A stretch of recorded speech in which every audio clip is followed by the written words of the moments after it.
Om Swastiastu. Perkenalkan, nama saya Gusti Ngurah Arya Santosa Puspataguna dari kelas 11 MIPA 4 nomor absen 8. Kali ini saya akan menjawab pertanyaan mengenai bab 1, yaitu dinamika rotasi. Untuk menjawab pertanyaan nomor 1, kita perlu dua konsep fisika. Pertama adalah hukum kekekalan energi mekanik atau gabungan energi potensial dan energi kinetik. Kedua adalah konsep momen inersia. Jadi kita mulai dari analisis hukum kekekalan energi mekanik. Untuk kasus ini kita ambil acuannya adalah garis finish untuk setiap analisis benda di atas, yaitu bola, silinder, dan cincin. Energi mekanik awal sama dengan energi mekanik akhir. Energi potensial awal sama ditambah energi potensial awal sama dengan energi potensial akhir tambah energi potensial akhir. MGH ditambah 0 sama dengan 0 ditambah energi mekanik akhir. Jadi MGH sebenarnya energi kinetik. Model energi setiap benda-benda di atas adalah energi potensialnya, yaitu sebesar MGH.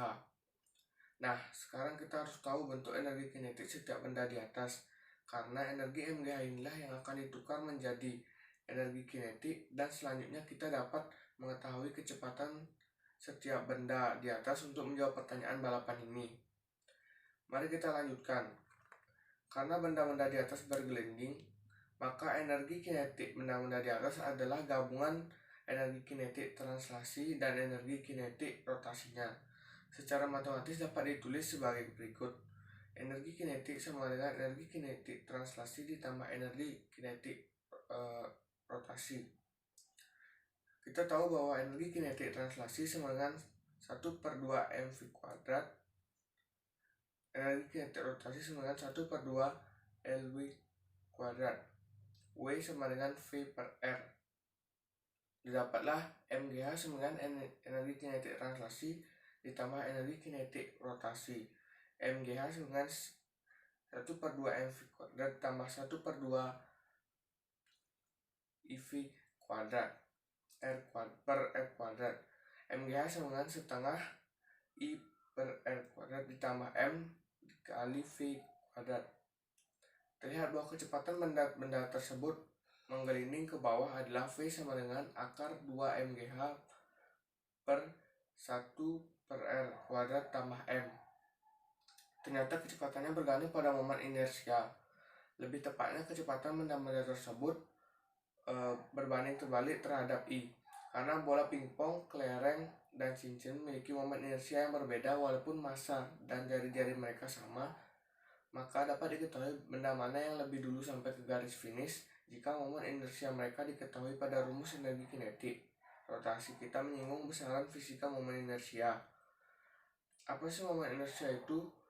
Momen inersia secara sederhana adalah ukuran kemalasan suatu benda untuk berotasi atau berhenti dari rotasinya. Momen inersia kelereng, bola pingpong, dan cincin untuk kasus ini, tanpa berkomentar dari mana asalnya, adalah kelereng sama dengan 2/5 mr kuadrat, bola pingpong sama dengan 2/3 mr kuadrat, cincin sama dengan mr kuadrat. Momen inersia setiap benda di atas dengan massa dan jari-jarinya sama. Karena kecepatan benda-benda itu berbanding terbalik terhadap momen inersia, maka benda yang memiliki kecepatan yang paling besar di setiap titik adalah benda dengan momen inersia yang paling kecil, yaitu kelereng. Secara intuisi, tanpa menurunkan rumus kecepatan benda-benda di atas, kita dapat mengetahui benda mana yang sampai finish duluan, asalkan kita tahu momen inersia setiap benda tersebut. Kelereng memiliki momen inersia yang paling kecil, menunjukkan bahwa kelereng lebih mudah untuk berotasi dan bergelinding dibanding benda-benda lain di atas yang memiliki momen inersia yang lebih besar. Artinya kelereng lebih dulu sampai ke garis finish. Itu untuk jawaban mengenai bab 1 dinamika rotasi. Selanjutnya saya akan menjawab mengenai bab 3, yaitu fluida. Prinsipnya sama seperti sayap pesawat terbang juga diterapkan pada sayap mobil di F1. Namun berbeda dengan pesawat di mana sayap tersebut menyebabkan gaya angkat, sayap pada F1 malah membuat terciptanya gaya ke bawah. Prinsip Bernoulli adalah aturan secara fisik yang mendefinisikan fungsi sayap. Ketika udara mengalir dengan laju yang berbeda pada dua sisi sayap dan pada jarak yang berbeda, akibat bentuk sayap menyebabkan terciptanya perbedaan tekanan. Tekanan mencoba untuk menyeimbangkan, dan ini menyebabkan sayap mencoba dan bergerak ke arah yang tekanannya lebih rendah. Dua sayap pada mobil F1, yaitu sayap depan dan belakang, secara bersamaan dapat menghasilkan gaya ke bawah pada mobil hingga mencapai 70%. Karena tingginya persentase inilah, sayap merupakan komponen yang sangat penting dari mobil F1. Dalam menghadapi balapan di sirkuit Monaco yang banyak memiliki tikungan, maka diperlukan downforce yang menekan ban dengan paksa ke bawah lintasan. Hal ini memungkinkan untuk melintasi sirkuit yang banyak tikungan yang sangat ketat dengan kecepatan tinggi. Downforce sendiri adalah dorongan ke bawah yang diciptakan oleh karakteristik aerodinamis mobil. Downforce ini dibuat menggunakan prinsip yang sama persis yang digunakan pada pesawat terbang. Namun, dalam mobil F1 digunakan secara terbalik. Sama seperti kontur sayap pesawat terbang, menciptakan perbedaan dalam tekanan, menghasilkan daya angkat.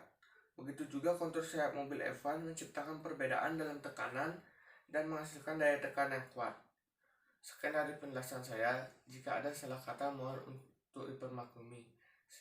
Akhir kata saya ucapkan para Santi. Om Santi Santi Santi Om.